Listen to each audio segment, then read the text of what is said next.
혹시 이런 생각 해보신 적 있으세요? 내일 당장 AI 때문에 내 일자리가 없어지면 어떡하지?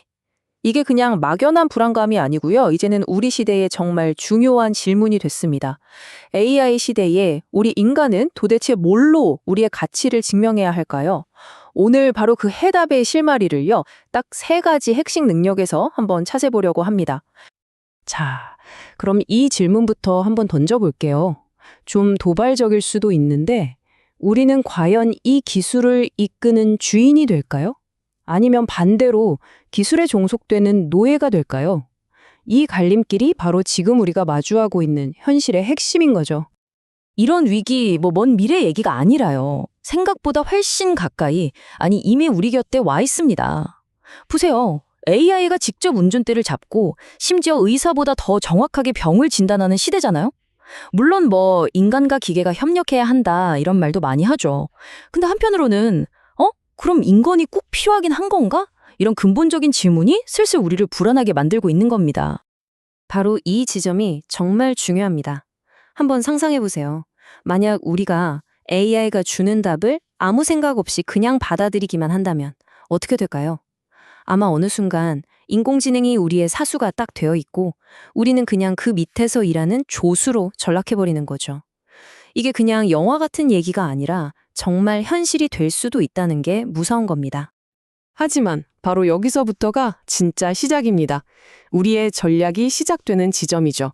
애초에 AI랑 속도나 계산 능력으로 경쟁하겠다? 이건 말이 안 되는 얘기예요. 무의미합니다. 핵심은요, AI가 근본적으로는 절대 넘볼 수 없는 영역, 바로 우리 인간만이 가진 고유한 가치에 집중하는 겁니다. 이게 참 아이러니한데요. AI의 가장 큰 강점이 사실은 가장 큰 약점이거든요.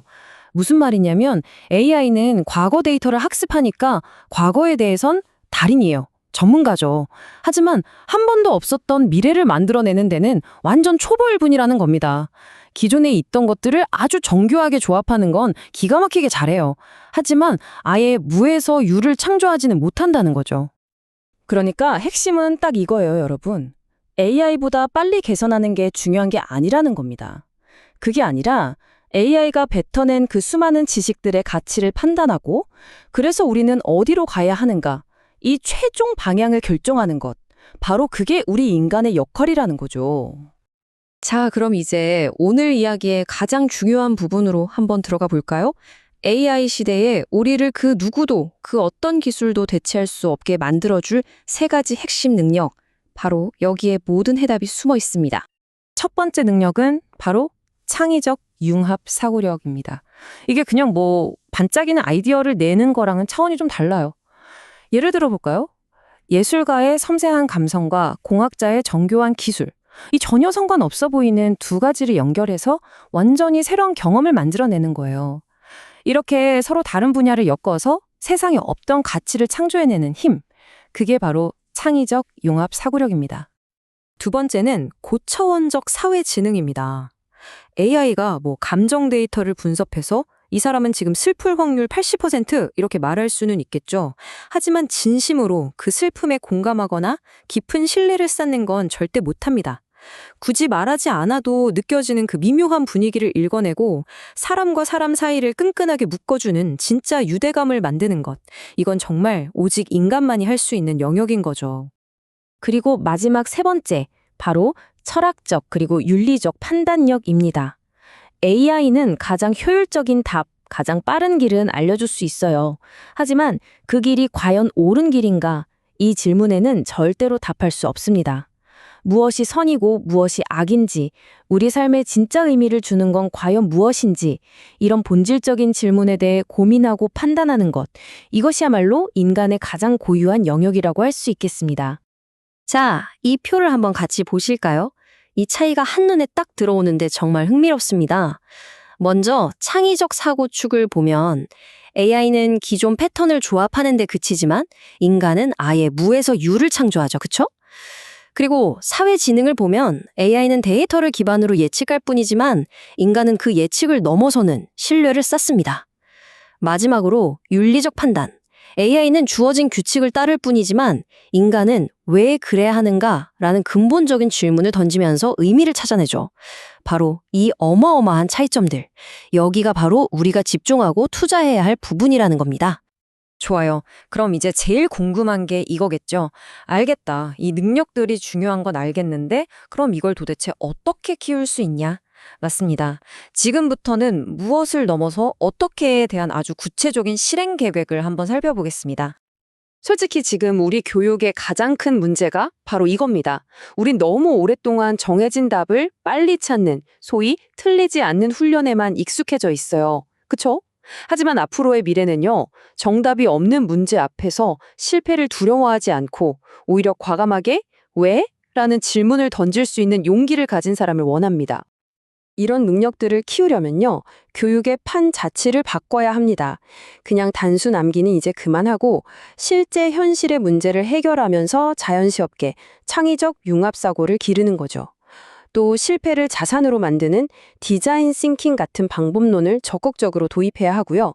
깊이 있는 독서를 통해서는 윤리적 판단력에 단단한 기초를 쌓고 교실 밖에서의 다양한 경험을 통해 살아있는 고차원적 사회 지능을 길러줘야 합니다.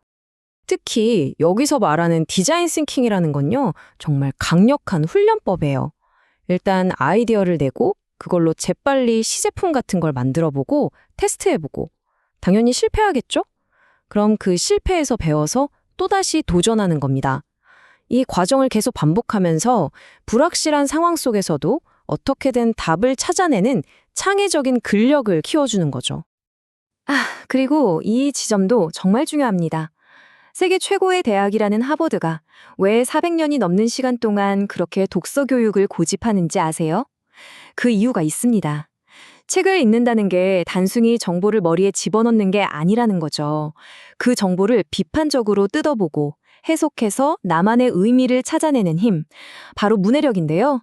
이 문해력이 바로 창의력과 윤리적 판단력의 가장 근본적인 출발점이기 때문입니다. 자, 이제 거의 다 왔습니다. 결론으로 한번 가볼게요. 결국 우리의 목표는요, AI를 그냥 사용하는 수준을 넘어서서 AI를 이끌고 지배하는 리더가 되는 것입니다. 네, 맞습니다. 우리는 AI가 만들어낸 결과물을 그저 수동적으로 받아먹는 사용자에 머물러서는 절대 안 됩니다. 우리가 직접 그 결과물의 방향을 정해주고 그 기술이 궁극적으로 우리 인간을 위해 쓰이도록 이끄는 설계자이자 길잡이가 되어야만 합니다. 만약 우리가 오늘 이야기한 이 세 가지 능력을 제대로 갖춘다면 여러분의 미래 역할은 바로 이런 모습일 겁니다. AI의 결과물을 맹신하는 게 아니라 날카롭게 평가하는 비평가, 서로 다른 지식을 융합해서 새로운 가치를 창조하는 설계자, 복잡한 인간관계 속에서 협업을 이끌어내는 리더, 그리고 이 모든 기술이 왜 필요한지 그 궁극적인 이유를 묻는 철학자. 오늘 우리가 나눈 이 모든 이야기를 단 하나의 문장으로 요약할 수 있을 것 같습니다. AI는 지식을 줄 수 있지만 의미를 부여할 수는 없다. 네, AI는 우리에게 정말 방대한 지식을 줄 수 있겠죠? 하지만 그 지식에 의미를 불어넣고 우리 삶의 목적을 결정하는 일은 앞으로도 영원히 우리 인간의 몫으로 남을 겁니다. 결국 모든 선택은 우리 자신에게 달려 있습니다. 이 거대한 기술의 발전을 그저 멍하니 따라가는 조수가 될 것인가? 아니면 우리 인간만이 가진 고유의 능력을 날카롭게 갈고 닦아서 기술을 이끄는 주인이 될 것인가? 이 마지막 질문에 대한 여러분 각자의 답이 바로 여러분의 미래를 결정하게 될 겁니다.